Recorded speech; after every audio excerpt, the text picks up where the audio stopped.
American government in what I guess I would say is not an ideal way to be introduced to the subject, but nonetheless, here we are, and you know, nobody's getting coronavirus from the internet.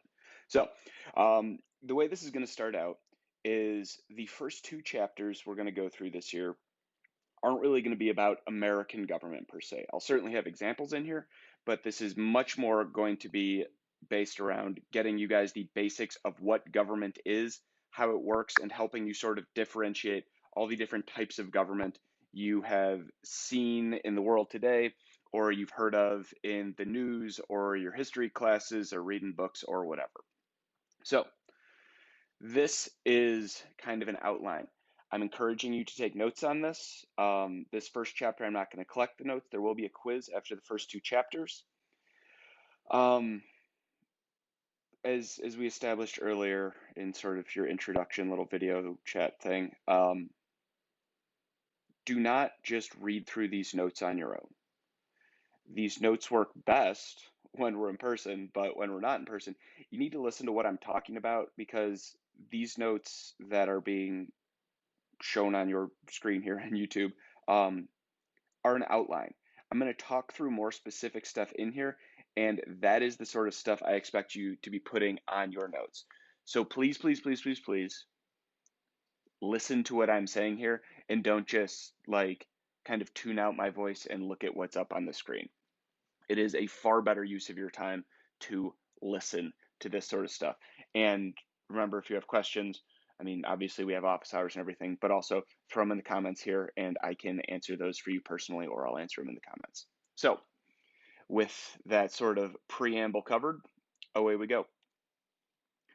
So American government is often called a civics class. So we might as well define that at the jump here. So civics, social science dealing with rights and duties of citizens. You guys are citizens. You live in this country, and when you turn 18, you get a whole bunch of options, both voluntarily and involuntarily in some cases, to participate within this country and our federal republican form of government.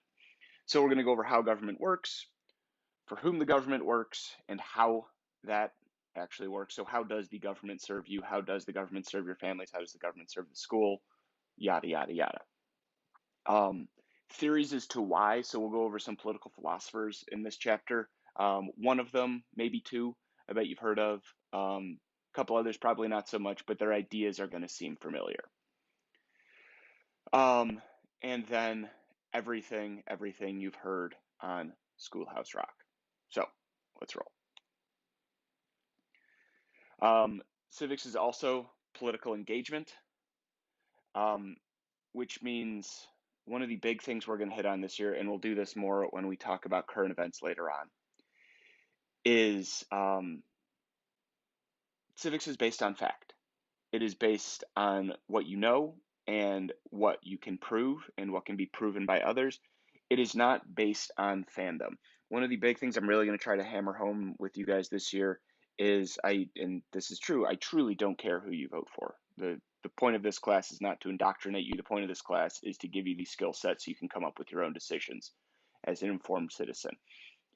But it is not following just, five people on Twitter or some Facebook accounts like I'm sure aunts and uncles do. I certainly know mine do.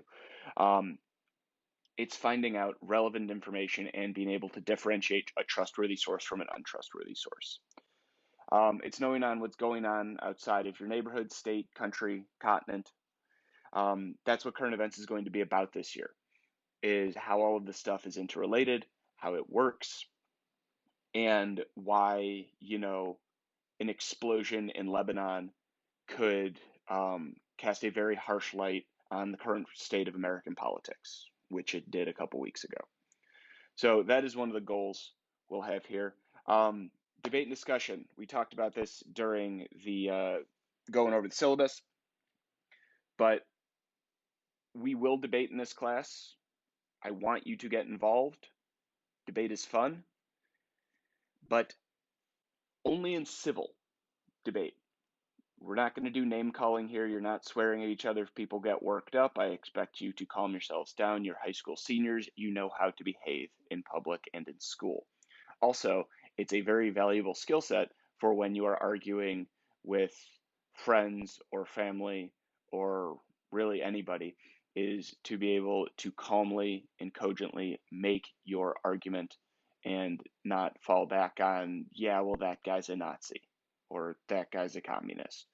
Um, and if they are literally a Nazi or a communist, be able to explain why. And actually, we'll do that a little bit in the next chapter when we look at sort of forms of political extremism.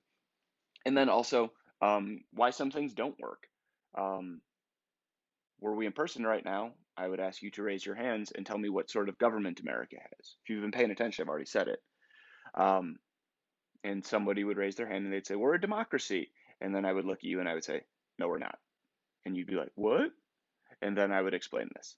Um, it's things like that. True democracy, as you guys will see later on in this unit, doesn't really work. It's too many cooks in the kitchen. Nothing gets done.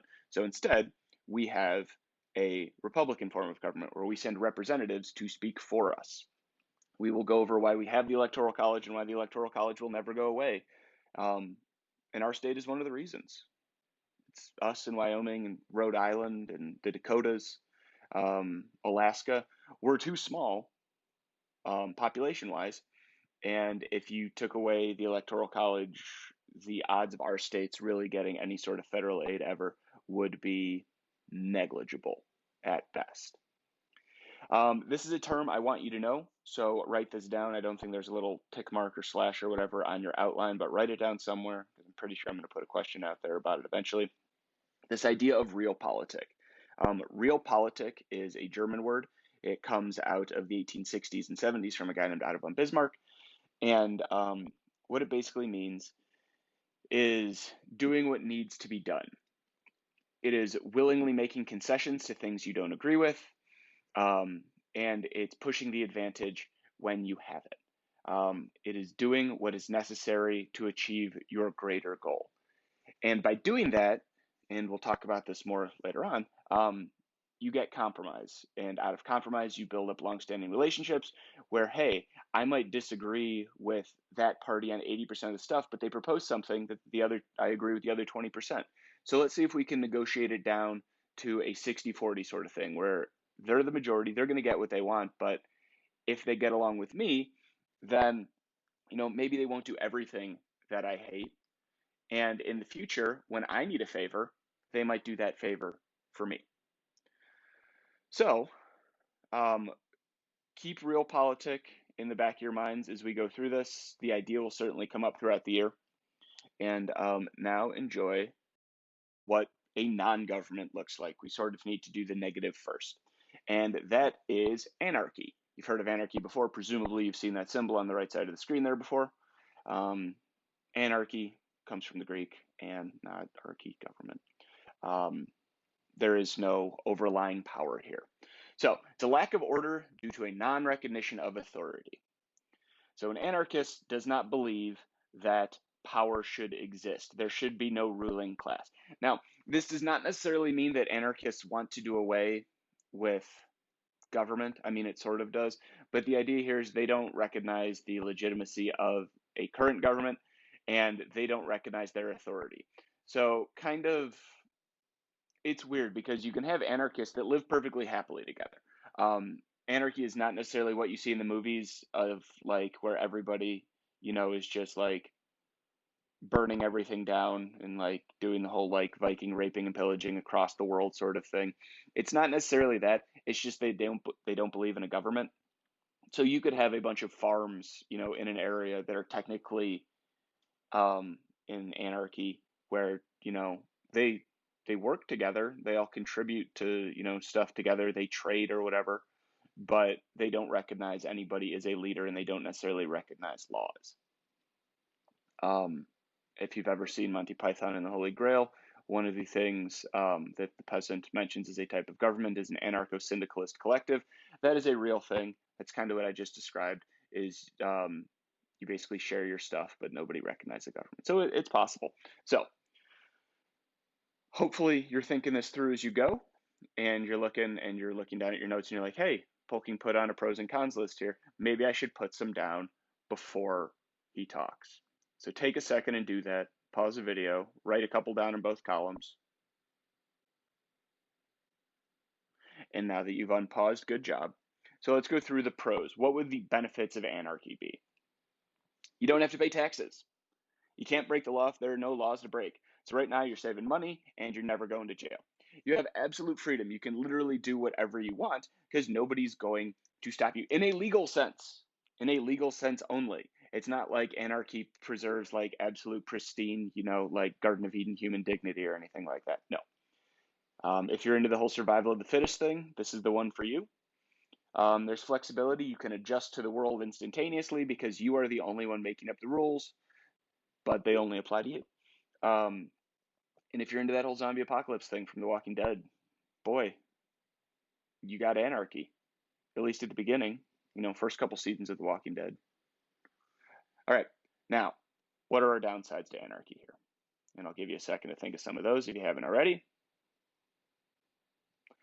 Good job. Proud of you. All right, let's get going. Cons.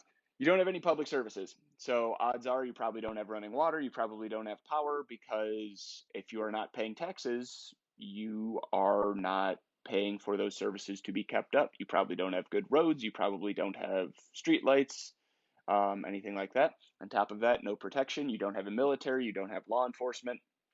So the upside is, I guess, if you want to go like murder someone for their chickens, you theoretically could. But then when their family comes back to wage, a bloody blood debt against you, there's nobody to protect you. So it really cuts both ways. Is you have the absolute freedom to do whatever you want, but there's no protection on either side. So you can get away with stuff, but guess what? So can other people. And if you get into that whole eye for an eye, a tooth for a tooth sort of thing, it becomes very violent very fast. And then it just kind of turns into The Purge, which, boy, I wish we were in person so I could go into more depth about why The Purge is a bad movie. It's a great concept. It's a bad movie, and so are all the other sequels of it that I've seen. They're all bad movies. The one upside to doing this online is that I can smack talk movies you guys really, really like, and I suffer for very few repercussions as a result because nobody can stand up and be like, the Transformers is a great movie, because no, it's not. And I can just say that the Transformers movies are all terrible, and you have to sit there and take it because wrapped up in my trash talking about bad movies like Transformers or The Purge is a bunch of stuff you need to know to pass quizzes and graduate and all that. Is this bullying? Maybe, but Transformers are bad enough that I'm willing to risk it. Let's move on. All right. So, how do we start off here? We start off with power. And we'll define all these terms as we go forward, but power is defined as the ability to cause, coerce, force, elicit, provoke, or otherwise bring about an action an individual would not otherwise choose to do. You are listening to an example of power right now. The state requires that you take this class to graduate, take and pass this class to graduate. Otherwise, I doubt most of you would be here. Maybe a couple of you would. Awesome, good for you. But you are seeing an example of power right here. Because right now, we are, in this case, coercing you to be here. Your parents are telling you to get on the computer, presumably, and get this done. This is an example of maybe force, maybe coercion. But you are being made to do something you would not otherwise do. This is literally what power is somebody has some sort of leverage over you. They have something to offer you, or in a positive sense. In a negative sense, they have something with which to cudgel you, to kind of bop you into making you do this. Otherwise, you wouldn't. So this is power. We can't really do our whole back and forth thing right now over examples of power, but I would like you to think, what are other versions of power? The one that just jumped into my mind for no reason other than that's a Kanye West single artwork up at the top is, so when that new Taylor Swift album dropped, like what, a month, 2 months ago, there was the regular version and then there was the deluxe version. And the deluxe version had like nothing else on it except the promise of one other song. That is the power of her popularity and her fandom, that she put that out knowing full well that people were going to drop an extra like $4 on her album to listen to one more song and get it a little bit early. This is power. Normally, you wouldn't spend an extra $4 on something, but she has that power over you because you want to listen to that new song. She did not have that power over me. It's a good album, but I still haven't heard the new song. And, I'm still standing. So fight the power, folks. Okay, let's go. Government. Government is defined as the institutions and or officials organized to establish or carry out public policy. That sounds boring. It's not. As you'll see this year, government is really interesting. But what is public policy? Public policy is anything that, in the case of America, are public officials. So those are our representatives within the state, the governor, the mayor, whomever, doing what we've told them to do. Those are our two senators and our representative speaking for the people of Montana in Congress. That is the president doing what he was elected to do. So you need two things basically to carry out this public policy, the will of the people. And you will do this via power, which we just discussed, and legitimacy. And we will define legitimacy in a moment. Remember, if you have questions about this stuff, put them in the comments or email me or whatever. Hit me up through Remind. You have that code already. And I will answer them. And, I can always go back, edit this, and add in answers if everybody seems to be confused about one thing. So moving forward, coercion. Coercion is the type of power that you think of, actually kind of like the picture on the bottom, is coercion is making you do something if you don't listen to them. So hand me your wallet or I'm going to stab you. You are being coerced. You do not want to hand your wallet over to the person, but you also don't want to be stabbed. Ergo, you hand over your wallet. This is coercion. Now, coercion is not always a violent thing. Coercion is more often the threat of something that you don't want to do. If we were in the classroom right now, I would point out the window to Montana Avenue and tell me where the example of coercion is out there. And you would all look and you think for a second, and then somebody would raise their hand and they would probably be right. And they would say, police officers and stoplights. And that is completely correct. Good job, theoretical person. Police are, in a sense, a coercive form of power. We don't break laws because we know that if we break a law, there's a punishment behind it. If you get pulled over for speeding, you're going to get a ticket. You do not want that ticket because it is expensive and you have to pay it, and then you probably have to go to some sort of class or worry about having your license revoked. We don't kill people, A, because it's wrong, but B, because you can go to prison or you could theoretically get the death penalty for it. You are being coerced to follow along with society's rules in exchange for society not throwing you in the hoosegow and possibly executing you.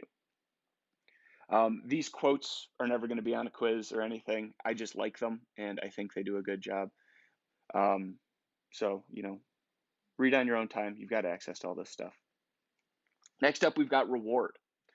So reward is sort of the opposite of coercion, is if you are doing a good enough job, if you have done something noteworthy enough, the authority out there, so be that, Mr. Schlepp with the Bengal pounds every month. That is an example of a reward. You don't expect a teacher necessarily to give you a Bengal pound and have you drop it off in the office just because you help them bring in something from their car, or you helped some tech illiterate teacher turn on their computer. You don't expect that. You're just like, hey, it's the right thing to do.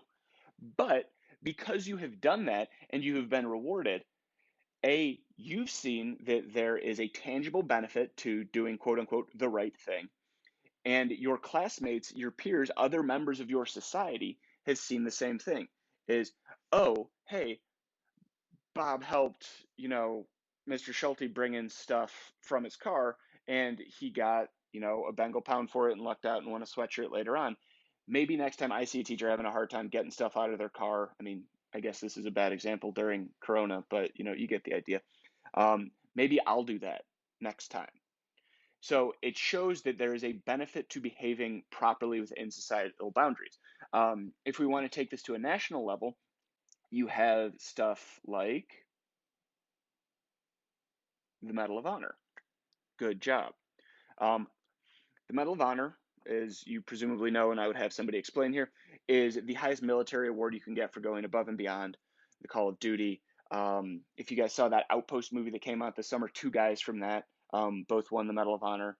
One for repeatedly exposing himself to fire to help get people out of Taliban fire, another one for helping to reclaim the outpost that was being attacked by the Taliban at the time.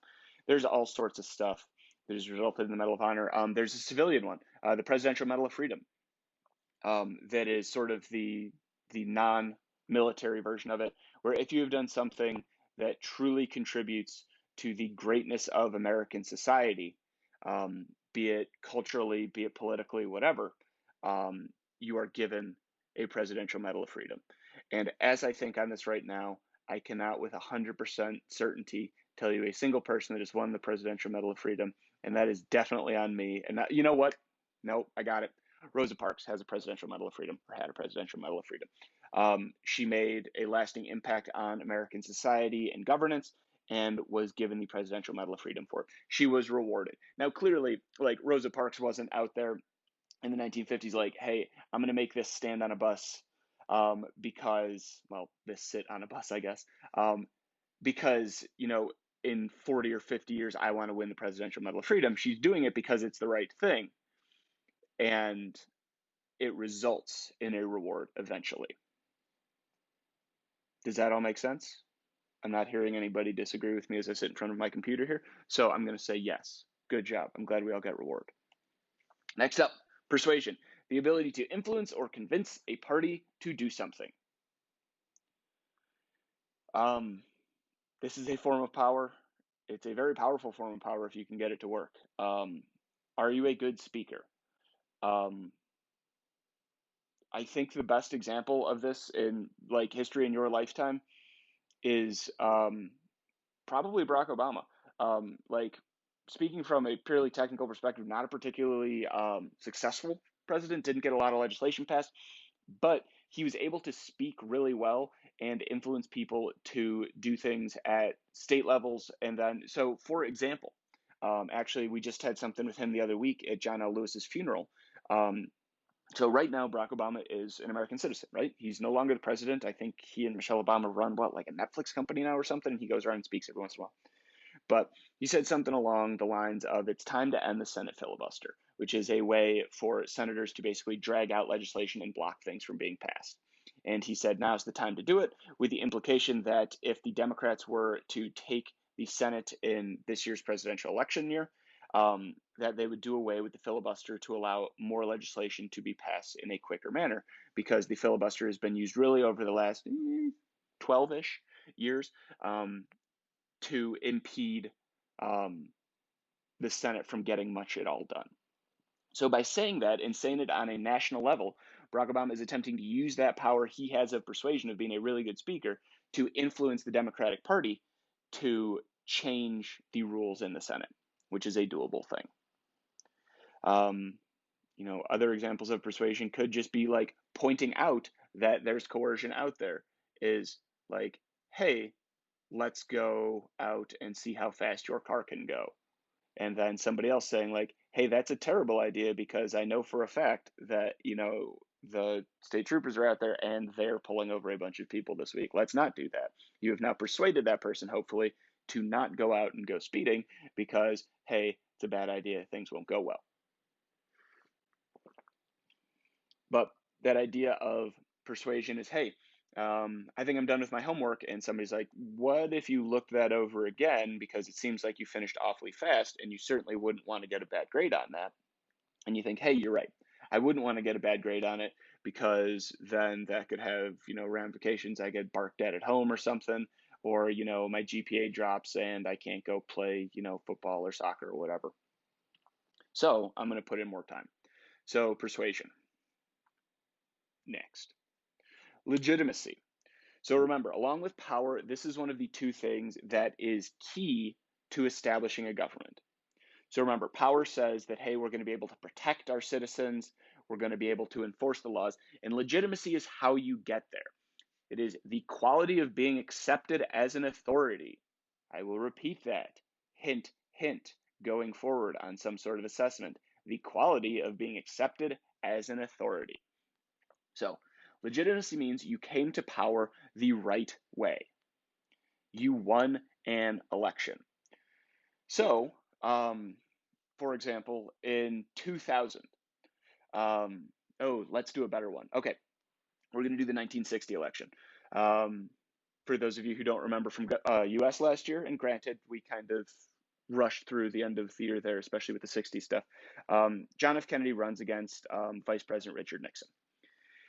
And it ends up coming down to the electoral votes from the state of Illinois, specifically Cook County, Illinois, where I'm from, actually, but where the city of Chicago is located. And it becomes pretty clear on election night that a bunch of votes in Chicago were tampered with. It turns out John F. Kennedy's dad bribed the mayor of Chicago to expand, quote unquote, the voter rolls by putting a bunch of dead people on them and then having them all vote for John Kennedy. Richard Nixon finds this out, again, on or near election night, and has two options here. He can either drag this out for months in a long, probably corrupt investigation by the Chicago police and maybe by the FBI into election tampering that will destroy John F. Kennedy's legitimacy if it turns out he won, because it'll still look like he cheated and people will still be like, oh, it's a conspiracy to get him elected. But it also hurts his legitimacy because it looks like he's being the boy who cried wolf until he's proven right. And so Richard Nixon makes the decision in November 1960, that he's not going to challenge the election because he believes that the legitimacy of the United States presidency is worth more than his own personal political goals. Now, as we'll talk about with Richard Nixon, as I'm sure you're familiar at least a little bit with Watergate, he's going to change his mind on that later on. But the idea of legitimacy is you are respected as the leader. You can point to, as the president, the Electoral College, as a senator or as a representative or as a mayor. You can point towards the popular vote and say, look, the majority of the people chose me. I am the person for this job chosen by the manner stipulated in the Constitution or whatever document we are choosing. It's not always an elected official. For example, I have legitimacy to be teaching this class because I've been teaching for years. I have a degree in social studies and history with a minor in political philosophy. I have a master's degree in education. So when asked, hey, why are you teaching the class? I can point to my degrees and be like, that's why. Also, experience. So legitimacy is not always official paperwork. Legitimacy can be the ability to just show off, hey, here's why. So even if I didn't like give you my whole resume, I could still, if somebody says, hey, why are you teaching this class? I can pretty quickly rattle off with, exactitude what we'll be covering, how we're going to be covering it, what the educational goals of it are, and what the benefits to you guys are, as well as how those sync up with state and national standards. Therefore, I have proven my legitimacy. I know what I'm doing here, so you should trust me. You should allow me to continue to teach the class and not interrupt it with, why are we looking to you? Does that make sense? Cool. Say goodbye to MC Hammer. Goodbye, MC Hammer. All right, formal authority. So formal authority is gained from a holder's position within an organization. So if legitimacy last time was just saying like, yes, I'm able to show you my credentials and, prove to you that I am suited for this job. Formal authority could be me walking into this classroom, somebody saying, hey, why do you get to teach this class? And me saying, because I'm paid by the district to be here. Now, that comes across as rather callous, and it is. But the idea with that is that as somebody within the school, you know that I have authority here. If I catch you vaping when, I see you coming out of the bathroom with a vape pen in your hand and smoke billowing out of your mouth, yes, clearly I have the power to take you down to the office here. Same thing with like Mr. Tennis. He has the authority within the organization, that organization being this school, or Dr. Ream, if we're saying the entire district, is they have the authority because they have been put in a place of authority. So they're already there. So formal authority is what is recognized. So the president has formal authority because the president has been elected by a vote. Recently, like twice, three times, 2 or 3 times in the last like 5 presidential elections, the president has not won the popular vote. It happened at least once with George W. Bush, might have happened twice, I don't remember, and once with Donald Trump.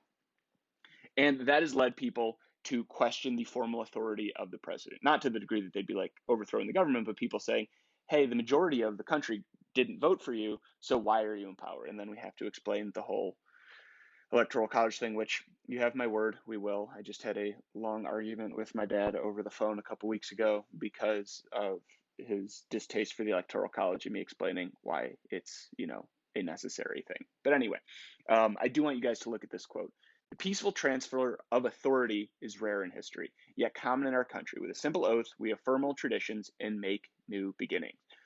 George W. Bush says this during his inauguration after the 2000 election. Briefly on the 2000 election, you may recall some of this, but that election comes down to the state of Florida, comes down to Broward County in Florida, and they had super messed up ballots there. And sometimes people voted for president twice. Sometimes it looked like they voted for one and then voted for another. Sometimes it looked like they didn't vote at all. And not voting at all is fine. Voting twice is not fine. But long story short, that state was the rubber match between future President George W. Bush and current Vice President at the time, Al Gore.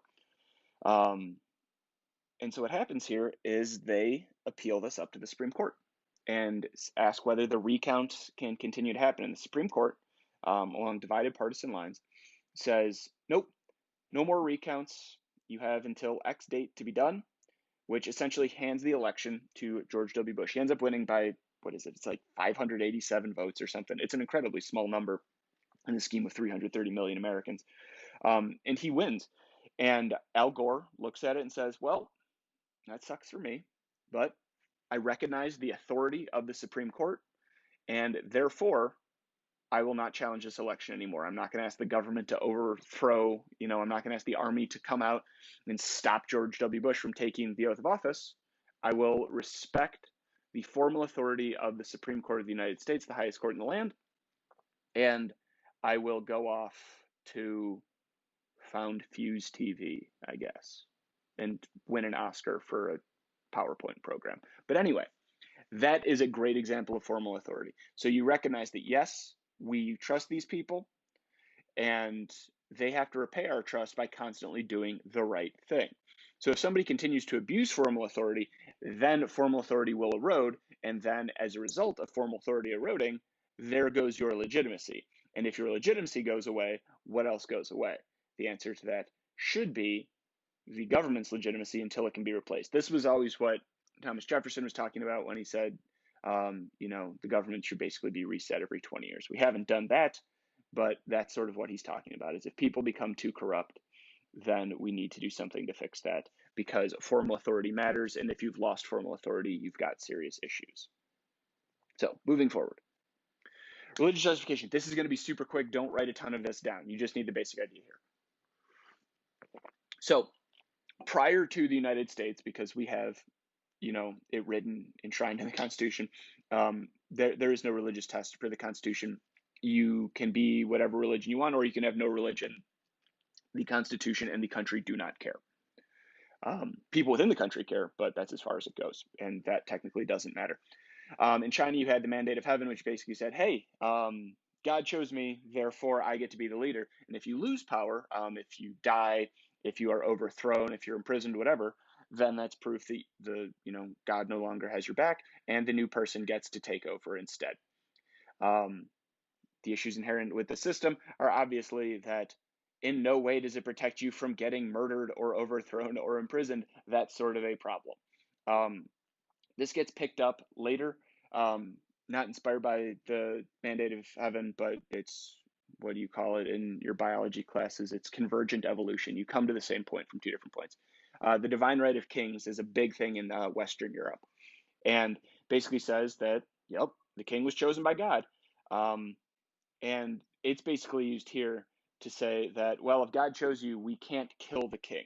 So the way it was interpreted through Christianity was largely to stop kings from being assassinated or overthrown, and basically created like a union of royalty throughout Europe where, you could win a war and take over somebody's country, but you weren't going to kill that king. So when kings do get killed, like Louis the 16th in the French Revolution, everybody all of a sudden is like, oh, snap, you can do that. It happened like two times ever. Charles the First and Louis the 16th. That's about it. But by the time America gets around to creating, its own form of laws and everything, we weren't going to play this game. So religious justification is certainly a thing in some other countries. We will talk about it in the next unit when we get to theocracies, but just keep that in the back of your mind.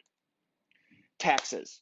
Taxes are the next big thing. So you've established your government. You have the power and legitimacy to be respected by the people and to be listened to as the giver of laws. Now what you need to do, and write this down, and you write it all in caps, and you can't see me gesticulating right now, but I'm doing it. Write this down. Taxes.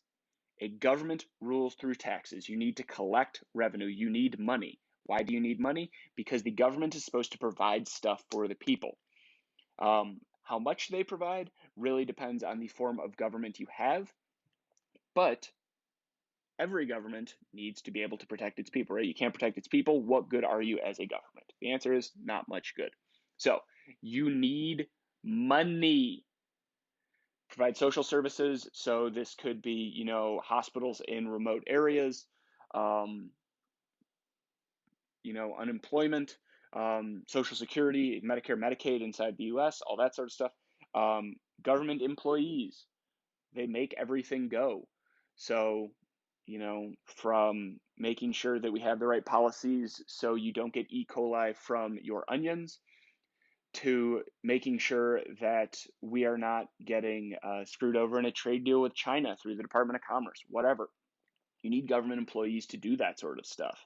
To say nothing of the military.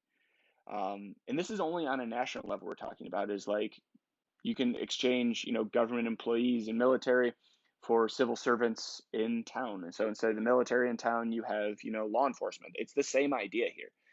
But the idea being that they're all paid for by taxes. And what is the public good?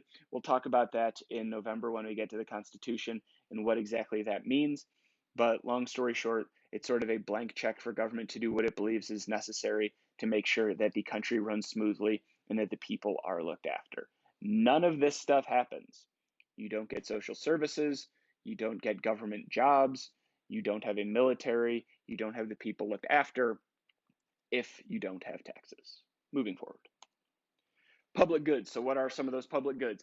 The big one here, especially in the US, is infrastructure. This is one of the things that President Trump ran on back in 2016. We haven't really seen much come of it. He promised bringing it out a couple times, but the legislation never actually made it. But infrastructure. So what is infrastructure? Infrastructure is what kind of makes the country go, not in a literal sense like fuel, but connects the country. So Thomas Jefferson ignores his own personal values and makes the Louisiana Purchase because he sees that America needs more space. Then Henry Clay, and sort of hijacked by Andrew Jackson later on, the American system, the first set of like canals, roads, and highways that are connecting the states in sort of the eastern U.S., so east of the Mississippi there. James K. Polk with Manifest Destiny. It's the same thing as Thomas Jefferson. America needs more land to expand. We are going to do that. Now, granted, James K. Polk's vision of using Manifest Destiny did involve provoking a war with Mexico and then paying Mexico a pittance to basically snap up the Western U.S. But, it worked. History is largely written by the winners. James K. Polk was America's most effective president. So good for James K. Polk. It worked for him. You'll notice on here that we jump from James K. Polk in the 1840s to FDR in the 1940s, well, 30s. Why is there a Gilded Age gap? Hopefully you remember this from US last year. It's because they were all incredibly corrupt and everybody was lining their own pockets and they weren't really working towards the public good. So Franklin Roosevelt, to bring America out of the Great Depression, at least in part, creates stuff like the Tennessee Valley Authority, Works Progress Administration, National Recovery Act, that alphabet soup you talked about. But that is all infrastructure. So it's building stuff. I used to work at a park district in my hometown, and our office was built under the Works Progress Administration. It's still there now, 80 years later, 90 years later. Um, it's impressive. It created a ton of jobs. And what infrastructure does also is you've kind of picked up, hopefully, throughout all of this, is it's not just stuff, it's paid for by taxes. That stuff, the supplies are paid for by taxes, but it also creates jobs. Is this does not just pop up on its own. We need people to do this, thus stimulating the American economy. It doesn't always have to be this big picture stuff. All of these are national, but it can be small too. Lyndon Johnson, who is one of my two favorite presidents, he's an amazing domestic politician. He is a terrible, terrible, terrible human being. But boy, we're going to talk about him a lot this year.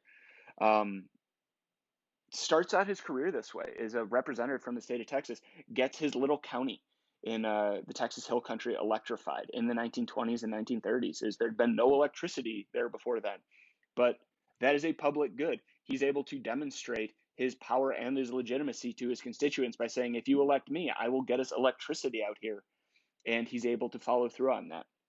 And that will then increase and better the technology and the jobs that are available in that county, and people will be more inclined to vote for him. And eventually he'll win a Senate seat, sort of based off of that, sort of based off the fact that he and his friends stole a bunch of ballots and then lit them on fire. But that's a story for another time. So, infrastructure is a big, big, big public good that is paid for by what, everybody? That's right. You just said taxes at your screen. Good job. I'm glad you wrote that all down like you were supposed to. Moving on. All right. Political philosophy. We're going to go through this quickly. In years past, when we were all sitting around together, we would have spent more time on this, but I am not going to ask you to read Jean-Jacques Rousseau on your own because that would be incredibly mean of me. It's mean to make college students do it on their own, so it's certainly mean to have you guys do this online on your own. But basically, here's the gist of Rousseau. We're going to go through four thinkers that the founding fathers based most of America off of. Rousseau comes up with what's called the social contract theory, and it says this is unwritten, it's not a literal contract, but everybody agrees on a basic set of rules and things they're going to follow between somebody who's doing the ruling and the people who are being ruled. And that essentially distills down to this quote right here, which you should probably write down. I respect your authority, you protect me. And that's how it works. You are the president, I expect you to protect me. And this is called the social contract. Moving on. This is all the stuff you would have had to write down and take notes. Here are the two quotes that most come out of it. I won't put these on a quiz, but they're good to know. The social contract basically says that the people must agree to sacrifice total liberty. So that's absolute freedom. That's anarchy with no oversight whatsoever for the common good. So you're going to lose some of your personal freedom, but in exchange for not being able to go out and rob anybody you see, people won't be able to just come up to you and rob you. Does that make sense? Hopefully it does. But that's the idea, is you give up your power to do whatever you want, and other people also give up their power to do whatever they want in exchange to live in a safer, slightly more constrained society. The other thing is that governments must be legitimate, equitable, so they need to be trusted, they need to be fair, they need to be useful, so they need to actually do stuff. They can't just sit on their hands and do nothing. And they need to be stable. If the government is constantly being overthrown from within, that's a problem. So legitimate, equitable, useful, and stable are the things that you want out of a government when you're thinking, hey, is this one doing a good job or not? All right, we'll skip that stuff. Next up, we have Locke. Why is Tom Hardy there? Because that is from a mediocre Tom Hardy movie called Locke. Yes, I'm very creative. John Locke writes two treatises on government. John Locke is probably the person you have heard of the most, at least I would hope so. And his biggest idea is this right here. Man has a natural right, and man just meaning humankind. But also remember, at the time this is written, women are not viewed to have rights, so sorry, that sucks. Man has a natural right to life, health, liberty, and property. Now, I would assume many of you are thinking, hey, that sounds kind of familiar. And you are right, because it is borrowed, respectfully plagiarized, however you want to put it, and slightly modified by Thomas Jefferson and Ben Franklin. Originally, the document did say entitled to life, liberty, and property, And then we decided that all men are in fact entitled to life, liberty, and the pursuit of happiness, because property sounded a little grabby and rich person-y. So instead it was changed to life, liberty, and the pursuit of happiness. But originally our quote was life, liberty, and property. So property is not literally just the land, it's anything you own. So you are entitled to, the ownership of the things that you have come by honestly. So the phone I'm currently holding in my hand is my property. Therefore, if somebody steals it, the government should come and enforce my right to own that property, retrieve my phone, and give it back to me, and then punish the person who had taken that phone from me. That's what Locke's talking about here. Laws are created by the consent of the people. So the people agree, one way or another, to follow a certain rule. So they have given up some of that freedom, the freedom to go steal your neighbor's phone. They give that up in exchange for protecting their own phone. So the people need to vote and be involved in government. We'll go through the different voting types in a little bit here. Next up, this is a big one. Judges need to be impartial. As you're writing that down, I'd like you to put a little star next to it, because that's going to come up later when we talk about why do federal judges serve for life? And it comes back to John Locke right here. Next up, laws require someone or a group of someones to enforce and execute the laws.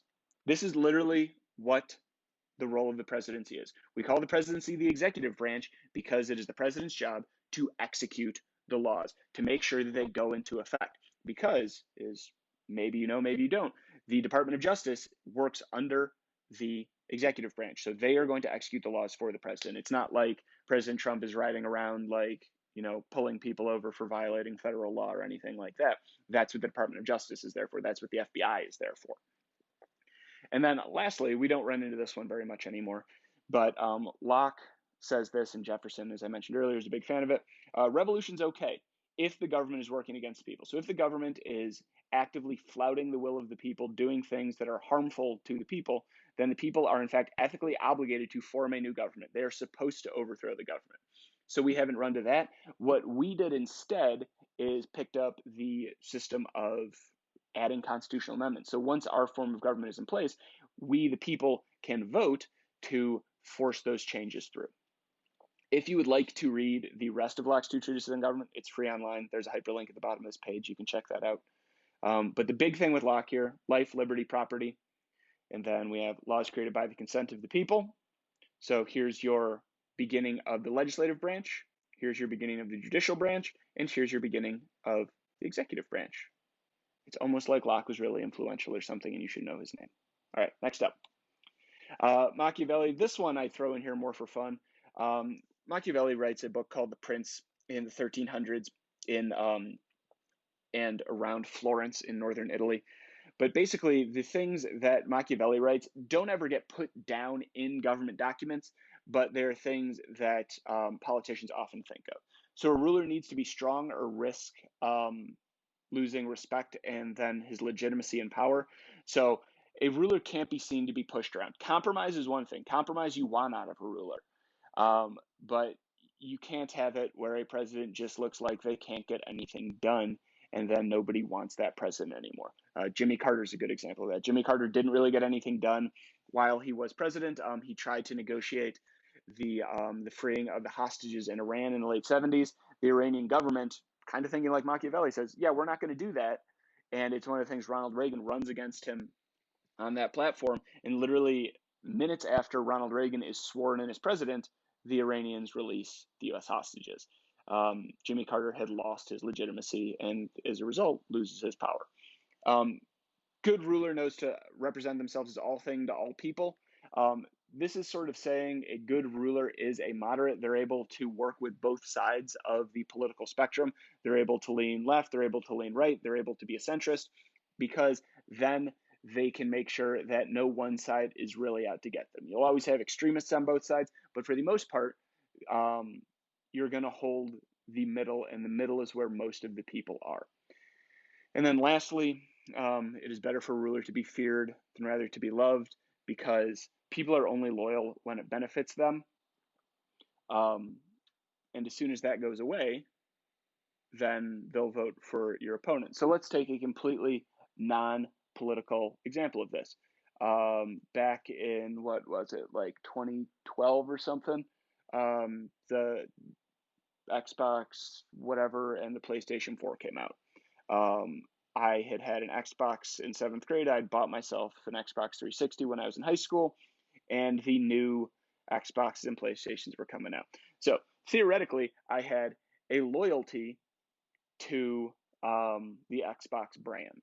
And then when they announced that the system was going to require everything to be online and a bunch of other stuff, I lost that loyalty to the Xbox brand and I went and bought myself a PlayStation instead because it benefited me more. I was getting more bang for my buck out of the PlayStation, and Xbox wasn't offering me enough. So I switched. The same goes for politics. That's what Machiavelli's talking about here. As soon as something doesn't benefit you anymore, you'll switch sides. As soon as a politician stops doing that one thing you really liked them for, then why would you vote for them again? You're going to vote for somebody else in the primary or in the general election. And then my personal favorite is Thomas Hobbes. Thomas Hobbes is a grouchy old coot who thinks people suck. That's the best way to think about Hobbes. So we're going to go through this quick because I'm not going to make you read all Leviathan. Long story short, this is maybe my favorite quote in political philosophy. If there's no society, if there's no government, life is solitary, poor, nasty, brutish, and short. Long story short, if the government is not there to look out for you, you're going to constantly live in fear. You're not going to have a lot of stuff because it'll constantly be stolen. You'll constantly be fighting, and you'll probably be killed. So Hobbes says that in a state of nature, so in a place before a government pops up, people are all equal. Everybody's equal, and they're all selfish because they're all looking out for number one, and they're violent because they want to protect themselves and forget anybody that gets in their way. Ends justify the means, essentially. Next up, if people agree to be led, and they should, then they forfeit their freedom. So Hobbes here is not as enlightened as Locke. Hobbes just wants a king and nothing else. He just wants an executive. But this is what we saw earlier, right? Is you agree to give up some of your freedoms to be led. So the people need to serve, and the leader needs to rule. Hobbes chronologically is kind of the first one that matters here. But this is our biggest thing I want you guys to take out of Hobbes, because this one becomes the Ninth Amendment right here. If a law is not written down, so if when the people gave power to their ruler, they did not specifically say, you have the power to do thing X, then by default, the people have the right to do thing X. If it is not written down, the people get to do it. That is the big thing for Hobbes, the thing you need to write down and remember. All written laws go to the people. And also, if you make a law and don't publicize it, so if you don't go out and tell people, hey, if you go 40 miles an hour in a school zone, you're going to get pulled over.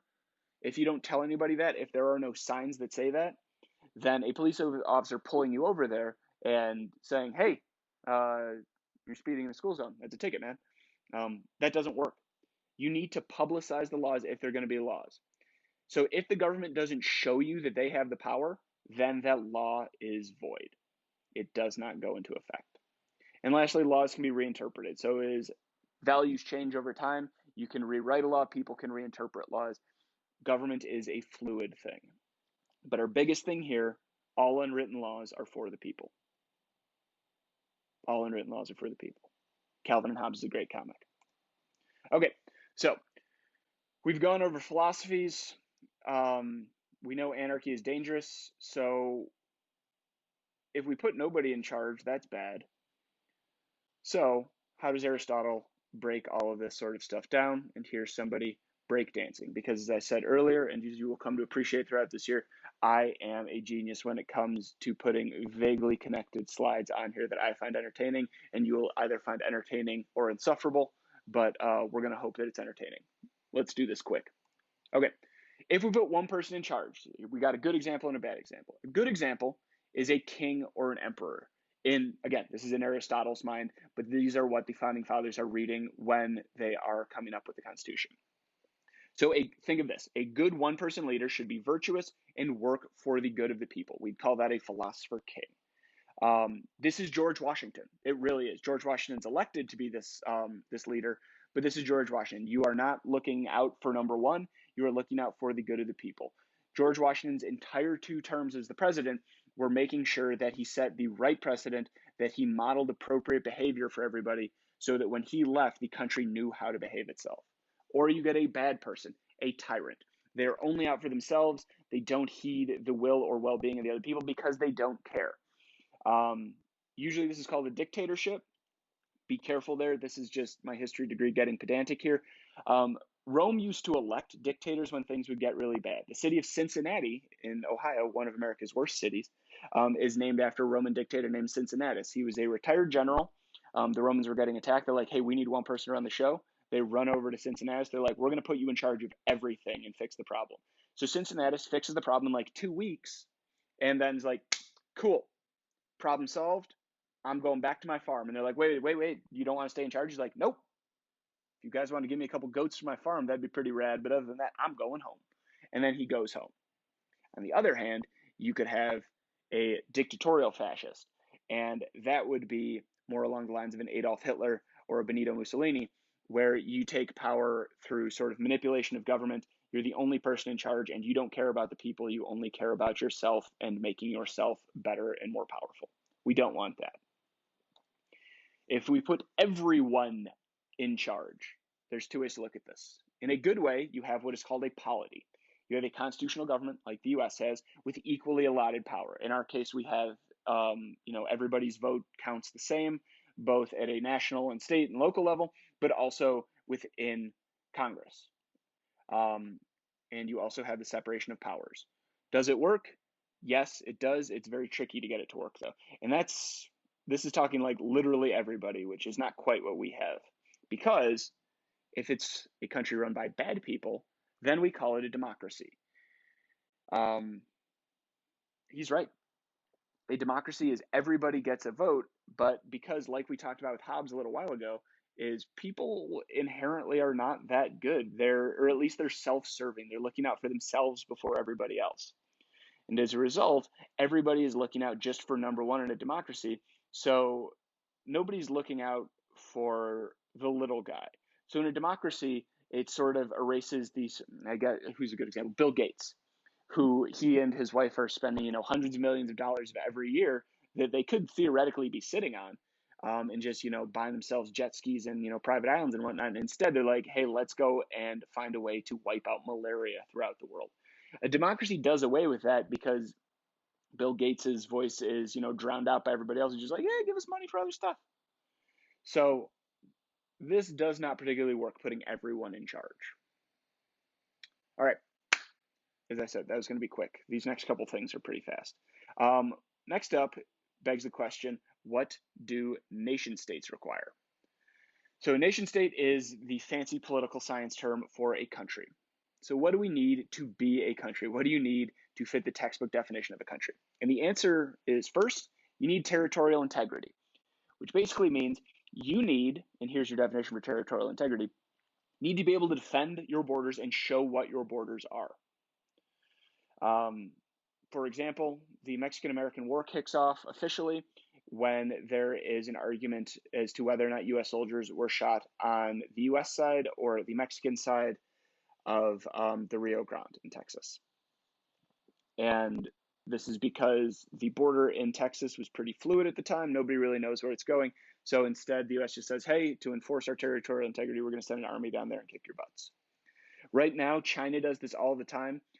Theoretically, this line right here is kind of what China says its own borders are, but every single one of these islands out here, so Brunei, Malaysia, Vietnam, China, Taiwan, which is its own weird thing, and the Philippines, and to a lesser extent Indonesia, all say that they control parts of this sea for various reasons, parts of the South China Sea. And as a result of that, they regularly come to blows over it. So like you can see right here, these Spratly Islands aren't owned by anybody, but China, because they have the biggest navy and is able to enforce their territorial integrity, has turned a bunch of these into like little military bases, which is why you will see regularly the United States will send the Pacific Fleet down through the Taiwan Strait and go through this area over here and out through here because we are showing that we are helping out our allies the Filipinos, the Malaysians, the Indonesians, especially the Taiwanese, and making sure that Taiwan doesn't take full control of that area. We don't like Vietnam for obvious reasons. But enforcing that territorial integrity, showing that we respect the borders of the Philippines and Malaysia, Indonesia, yada, yada, yada. And therefore, if those borders aren't respected by the Chinese, it may come to blows. So it is a civil sort of way of giving the finger to the Chinese and showing that the Philippines and all those other countries have nation status in the eyes of the United States and must be respected. Also, this other part is important. You need international recognition. If a country is not recognized, so if I form the United States of Bob at my house and say that nobody lives here and I'm a citizen of my own nation, I'm not recognized by anybody else. You're all just going to call me an idiot and go about your day. Sometimes this does work out. East Timor, which if we were in class, I would point at my world map, is on the tippy tip of an island in Indonesia. Basically declared its independence and for years fought this bloody war against Indonesia. And eventually Indonesia got tired of it and the rest of the world got tired of it. And they're like, you know what, fine, be your own little country. And they're now recognized by the UN. So it can work. It's just very hard to get it to work. So nation states require territorial integrity. They require international recognition as well.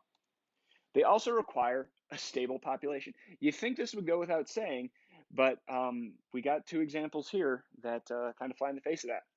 So the Lapps are an indigenous people that live in northern Norway, Sweden, Finland, and Russia. So sort of along the top of the peninsula up there and then into Russia. They're nomadic reindeer herders. And they don't live in one country all year round. And as a result, they can't form, the nation of Laplandia because they don't live in any place long enough to establish a border and then live within that border. So actually what happened was Russia, Norway, Sweden, and Finland all agreed that basically the northern little slice of each of their countries where the Lapps migrate with their reindeer herds are basically governed by the Lapps. So they're a semi-autonomous state up there. And that's also what you have down in southern Africa in Namibia.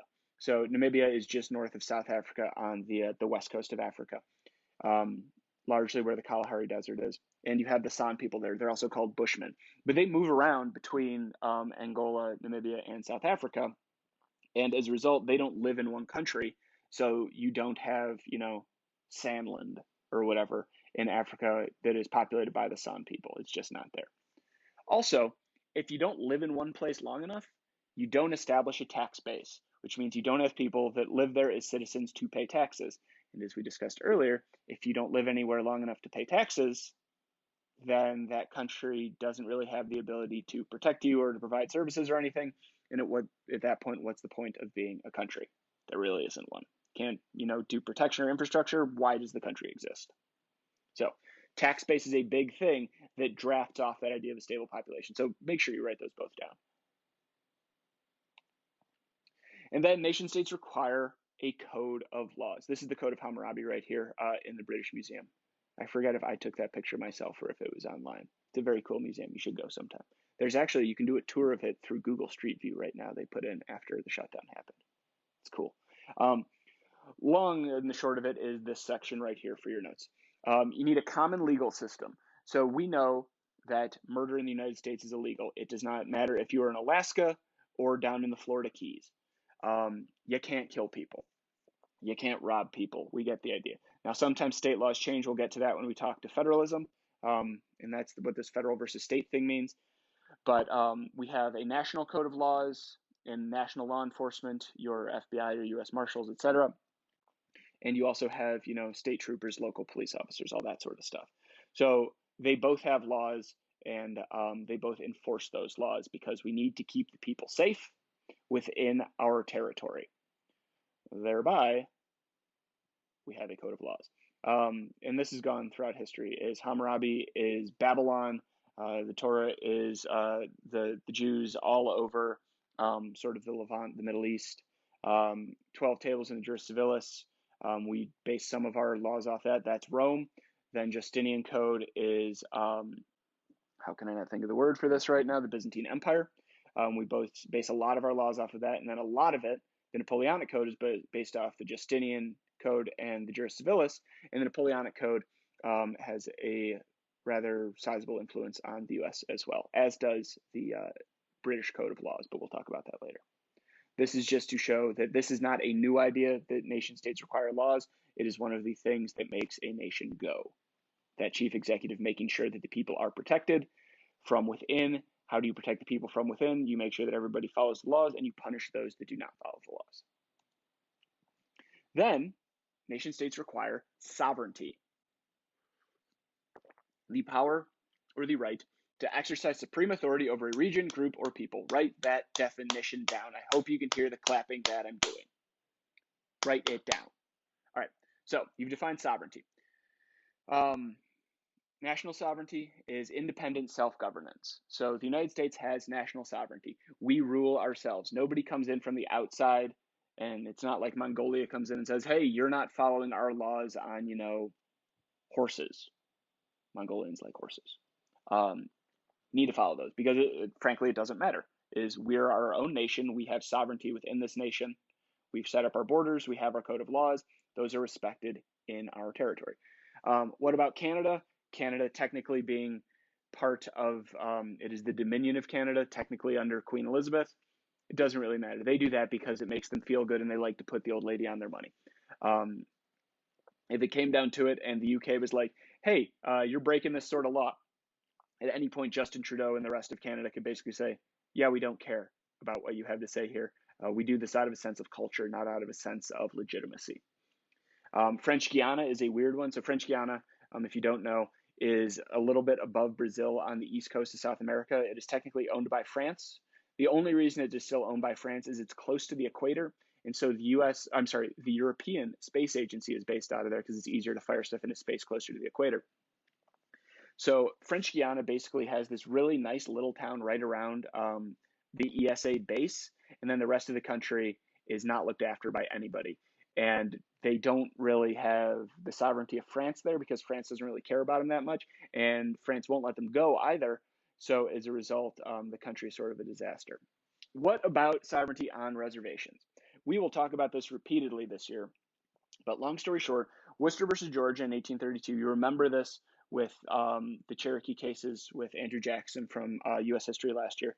But long story short, Chief Justice John Marshall says that the Cherokee have tribal sovereignty on their land. They're their own nation within our nation, and their laws need to be respected there. And the states can in no way interfere with that, which means if any crime happens on the res, it is solely the discretion of the reservation. And if it is a violent crime, then the federal government, specifically the FBI, to act on that. Indian sovereignty rests via federal power in the Bureau of Indian Affairs. We will talk about that in February. It's like the first thing we do when we get back for second semester is we'll talk about federalism, and we'll spend a good chunk of time talking about how federalism works with Native American rights in the United States. Also, we pop up right here, Montana versus U.S. in 1981. Tribes have power on tribal land in order to protect and enforce integrity, which basically means that states can't be like, yeah, we're redrawing this border, or you need to do thing X, Y, or Z. If, a res wants to put up a giant 30-foot fence around the entire thing that they pay for, they can do that. And the state can't say diddly about it. And then there was just a case that Justice Gorsuch wrote the opinion on this summer that really enforced Worcester versus Georgia in Oklahoma, and basically said that the eastern half of Oklahoma is still technically native territorial land, including, I think it's part of Tulsa. Maybe it's Oklahoma City. It's one of the two. And so that's going to be a whole thing in Oklahoma for years going forward, is figuring out how Native Americans are able to exercise their rights there, and what it looks like for arresting Native Americans versus non-Native Americans in parts of Oklahoma. So sovereignty is a big, big, big deal. And yeah, so that's a lot to cover there. The big thing here really is sovereignty, and then just this knowledge that Native Americans do exercise their own sovereignty and the states have no control on reservations. Okay, and then how do we get stuff done? We're in the home stretch for this chapter. You can, enact collectively, so you can work as a group to get things done, or you can act solo. So like in the case of Cesar Chavez right here, was running a group of migrant workers in California. He was their spokesperson, but he solo went on a hunger strike, and the people that were in the group with him were there to publicize this and make sure people were aware of the poor conditions that migrant workers were under in California at the time, and sort of help Chavez out. Same thing with Gandhi. It worked for him. It gets national press when someone goes on a hunger strike. In the case of Bobby Sands, this is sort of your weird outlier version. Bobby Sands was an IRA terrorist in the 70s and 80s who was thrown in jail in a place called the Maze. And the IRA were treated very, very poorly there. Not quite like a Guantanamo Bay sort of prison, but this was like their supermax in the UK. And he went on a hunger strike and ended up dying of going on a hunger strike. And the bad publicity that arose out of the Thatcher government in England allowing Sands to actually die resulted in a bunch of substantive changes at the Maze. So hunger strikes are sort of an extreme example. Political societies.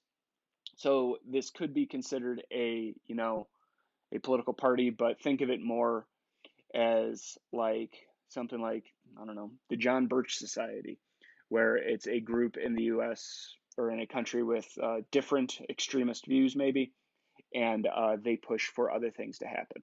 So groups outside of the normal political stream, I guess you would say, that are pushing for large change to happen.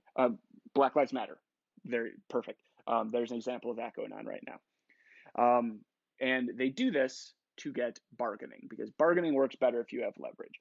If you come up to me and say, hey, I'm never going to do any of my work in this class and you're going to pass me, I'm going to look at you and I'm going to say, no, you have no leverage there. On the other hand, if the entire school all rose up and said, we're never doing homework again, and we're not coming to school, and your parents are also like, yeah, our kids are never doing homework again, then I have a much weaker point to make my argument from. And I would rather have you guys, in school doing stuff in class without homework than not being here at all. So I would probably cave to that. I will tell you, while we're online, you're probably going to have a little more homework than we'd have in person, just because we don't have time to work together as much. But I don't intend to give you guys a ton of homework this year. I never do. We do some projects. You'll have stuff to do, but not a ton. So the idea here is you want leverage. The more people you have, the more leverage you have. Okay. This is just defining institutions. We can talk about all these this year. This is fast. This won't be on your quiz. Your family is an institution, your class, a union, the military, political parties, companies. These are all institutions. They are all run, you have the president of a company, you have the leader of a party, be that the president or not. You have a general in the army that is going to answer to the president. You have your elected union leadership. You have a class president, but also, the class answers to the administration, that answers to, the district, that answers to Dr. Ream, that in turn answers to the school board. So as you can see, there are these different strata, these different levels of power within institutions as well. All right, this is the very last of it here. This is how we get stuff done. Political gamesmanship. So you've got honesty and posturing. So honesty would be somebody running on a platform like, we'll use my boy James K. Polk as an example. James K. Polk runs on a platform that says, I'm going to do 4 things when I'm president. I'm going to fix a trade deal we made. I'm going to end our border dispute with Mexico. I'm going to fix our border dispute with Canada. And I'm going to fix the national bank. That's it. And then I'm going to do those all in 4 years, and I'm not going to run again. And he wins pretty convincingly the presidency. And he follows through on all of that. He fixes all 4 problems in his 4 years, does not run for re-election despite being a very popular president, well, relatively popular, and then he dies 6 months later. So honesty, if you can show that it works, is a very effective way to be the president. Franklin Roosevelt was a big guy like this. Is he's like, I'm going to tell you exactly what I'm going to do, and we're going to get it done. Then you've got posturing. Richard Nixon really loved his posturing. Would say one thing, kind of do another. Donald Trump is a big president for posturing. And again, there's no positive or minus to either of these. It's like Jimmy Carter was an honest guy and failed miserably. Lyndon Johnson was an incredibly dishonest guy and got a lot of stuff done. So it goes both ways, but honesty and posturing both have their places in policy, and neither should be discounted. But the goal here is achieve as much as you can without giving up your core goals in the process. So the idea here is that you always want to negotiate with some things that you can give up, but always know what the number one goal for you is. What is the one thing, if you can only achieve one thing, you want to do? So these are all kind of macro ideas, but they can work one-on-one. So Winston Churchill, great speaker, very funny guy, used it to great effect on literally everybody he ever worked with Joseph Stalin. Joseph Stalin saw right through it and did not remotely respect Churchill for it. So it's also kind of the Kenny Rogers, you got to know when to hold them, you got to know when to fold them sort of thing. But, if you've got a good personality, people are more willing to get along with you than if you're just sort of an abrasive jerk. John Tyler, for example, was an abrasive jerk of a president, came in after William Henry Harrison died inside of a month. Everybody hated him. He was kicked out of his own political party while he was still the president. Don't be John Tyler. Be Winston Churchill. Lyndon Johnson. This is called The Treatment. Like literally you can Google The Treatment.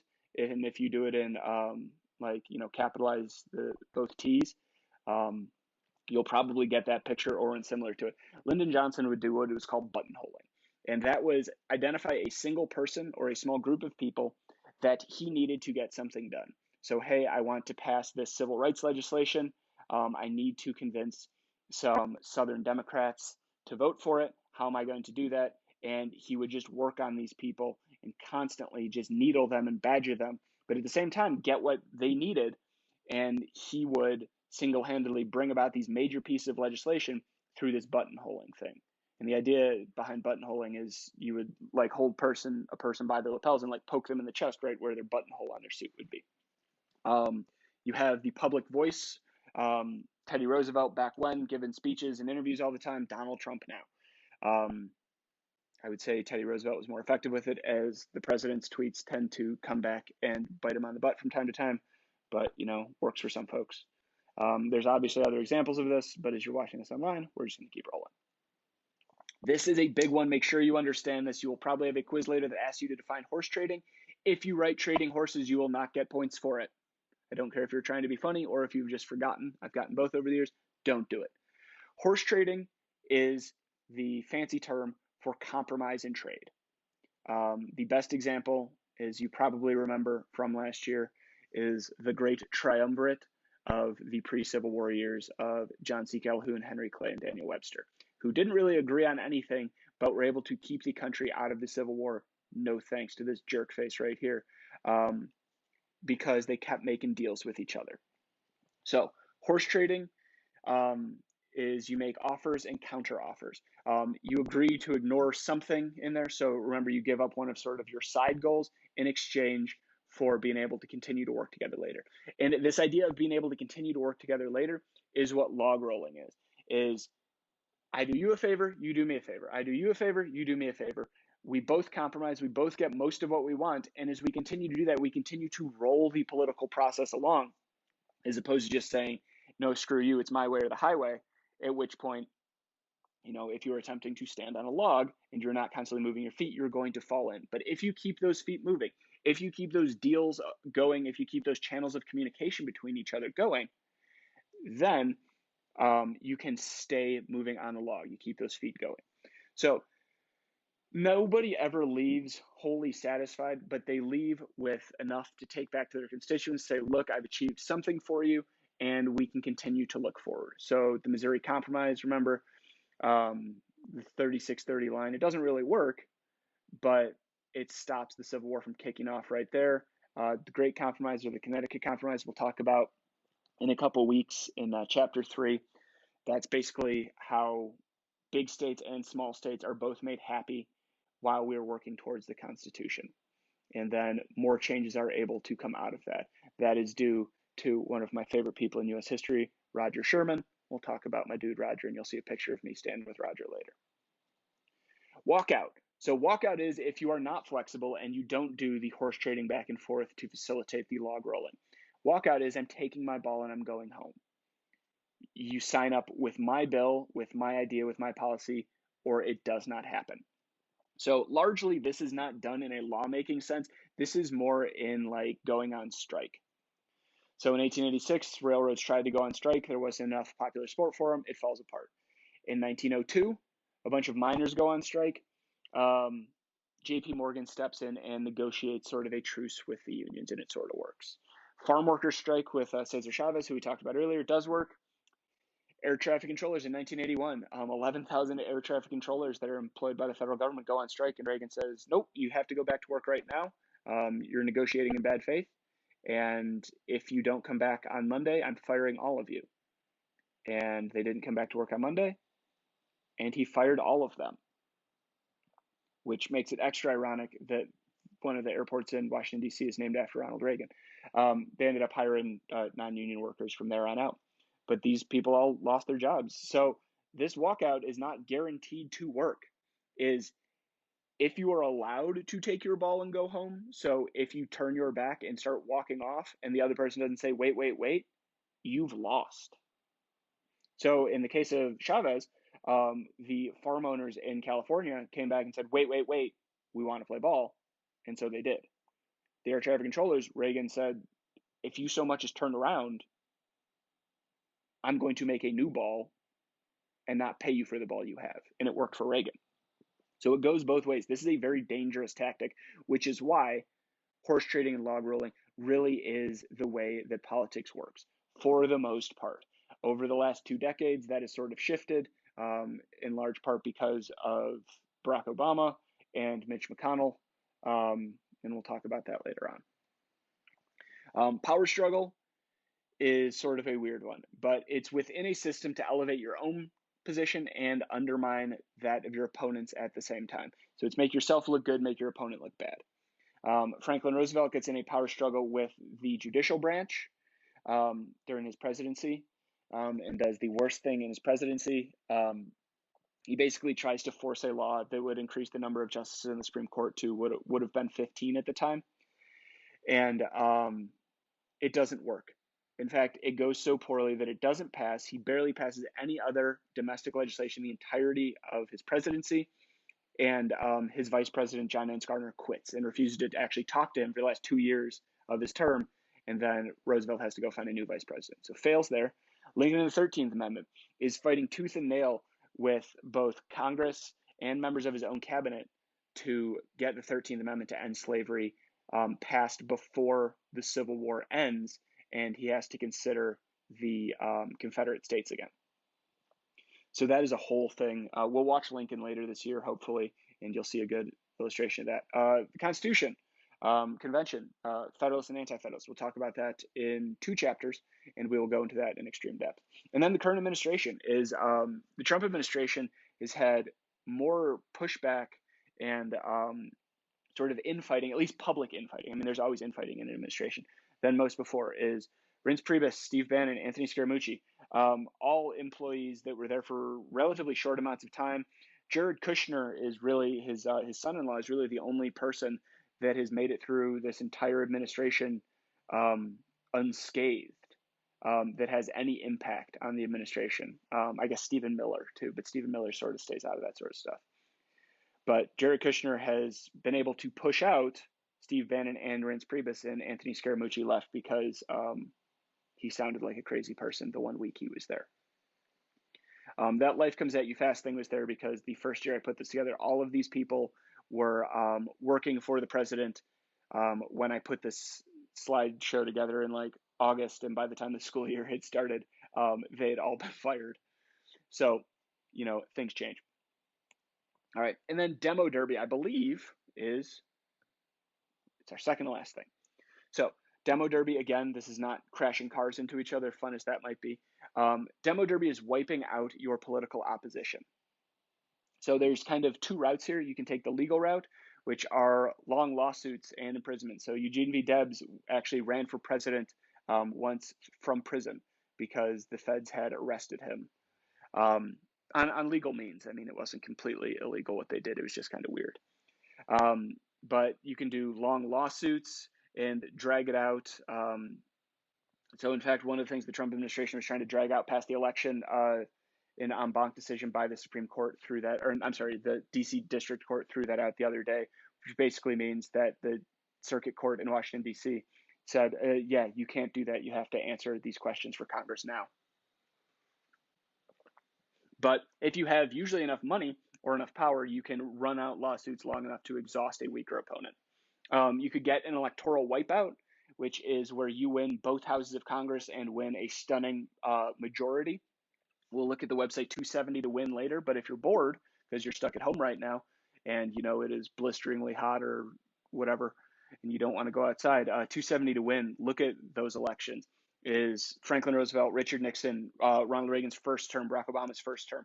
Massive, massive voter turnout that sees the House and the Senate go to those presidents and they win. It's called having a mandate, and it's going to usually result in that president being able to do some rather sizable things with national policy going forward. So you've got the New Deal here. Nixon is going to roll back a bunch of federal regulation stuff. Not all of it, though. I mean, he's also going to use this to establish the EPA. Reagan's going to do a bunch of tax cuts. Obama's going to set up the Affordable Care Act. This usually doesn't last super long. 3 out of the 4 of those, actually all 4 of them got reelected.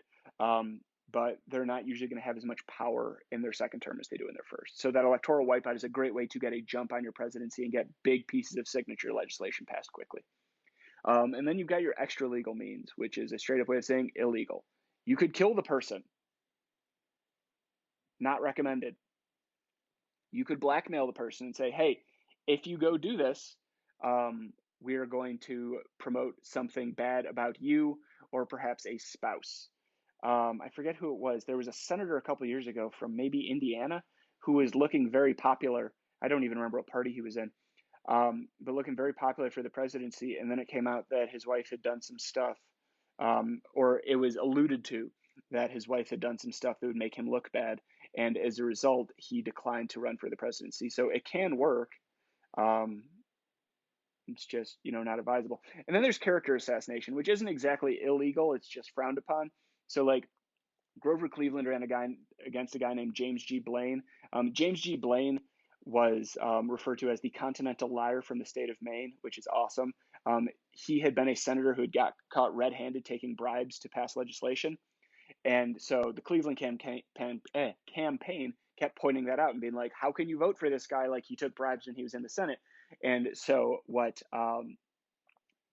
Blaine's people did in response was they found out Grover Cleveland had an illegitimate child, and so they would go to all the Cleveland rallies and chant "Ma, Ma, where's my pa?" and in an attempt to sort of make Cleveland look like a dirtbag. It didn't work. Blaine lost, and in fact, the Cleveland supporters were so in lockstep that when the Blaine fans would shout, "Mama, where's my pa?"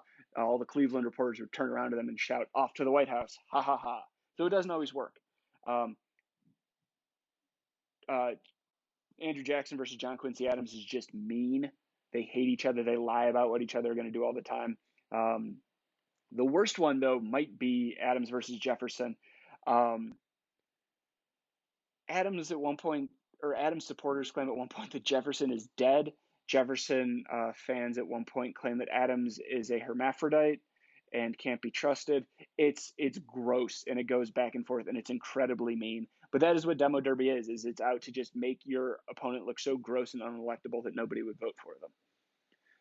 So there's Demo Derby for you. Wipe out your opposition either by legal means, win a massive election, hold them up in court until the problem is no longer a problem, or extra legal means, kill them, blackmail them, make them look bad. Civil disobedience. Hopefully we're all familiar with this. You guys all did that big project on civil rights last year, hopefully. So you're familiar with this. Peacefully breaking the laws to force change. When that quote from John L. Lewis came out recently that not all trouble is bad trouble. Sometimes there's good trouble. This is what he's talking about. So, a conscience-driven choice to violate the laws to combat a moral wrong. Segregation was morally and ethically wrong, but legally it was acceptable. Civil disobedience says that we need to be able to expose that as a wrong and force a change. So Gandhi's Salt March to the Sea, we're not going to talk about that one, but sit-ins. Rosa Parks sitting on the bus. Civil disobedience does not always work, though. Homer Plessy is sort of your textbook example. So Plessy versus Ferguson, and hopefully some of you are thinking right now, if I was in class, I'd be raising my hand and I'd be saying, that's separate but equal. The Plessy versus Ferguson case was basically brought by the NAACP. Homer Plessy was biracial and got on a train car with a bunch of white folks because he had very light skin, and eventually had to tell the conductor that one of his parents was African American. And then that brought this lawsuit. And the thought was that when taken in front of the Supreme Court will look and say, oh, yeah, segregation is inherently unconstitutional. It's a violation of the 14th Amendment. We'll talk about that later this year. Let's throw it out. And instead, the Supreme Court, being super racist in the 1890s, is just like, yeah, separate but equals fine. We don't care about black people. So it can backfire. Or you get something like Occupy Wall Street, where there's a bunch of civil disobedience, and it draws a lot of attention to the issue of exploitation by Wall Street firms, and it results in virtually nothing. I think one bank was shut down over malfeasance over the housing crisis in, what was that, 2008, 2009? And it was a small family-owned bank. No major bank suffered any real legal repercussions for that. So civil disobedience is there to draw attention to a dishonest and unjust law by saying, hey, this person is going to jail for, riding in a train car with other people, for sitting on a bus, for going to get lunch, right? And by exposing the absurdity of that punishment, you theoretically are going to guilt people into forcing a change. If you want to read more about that, you can read Henry David Thoreau. It's on there. I'm not a big fan of it, but it is interesting. And this is it. Political activity. How do you interact with the government? All I want you to do is think about that. So we're not going to do a quiz for this chapter. We'll do one combining this chapter and the next chapter. So make sure you're familiar with things like legitimacy, horse trading, demo derby, what's required to be viewed as a legitimate government, a nation state, all that sort of stuff. Know what the big ideas out of Locke and Hobbes were. Yeah, so I realized that was a lot to go through over the last little while, but we're good. So, power, government, coercion, reward, persuasion, legitimacy, formal authority, blah, blah, blah, blah, blah, blah, blah, blah, blah. And of course, don't forget taxes. It was a lot to go through. Thanks for playing. And in the near future, we will get on to Unit 2, which will deal with economics and forms of government. Until then, have a good one, folks.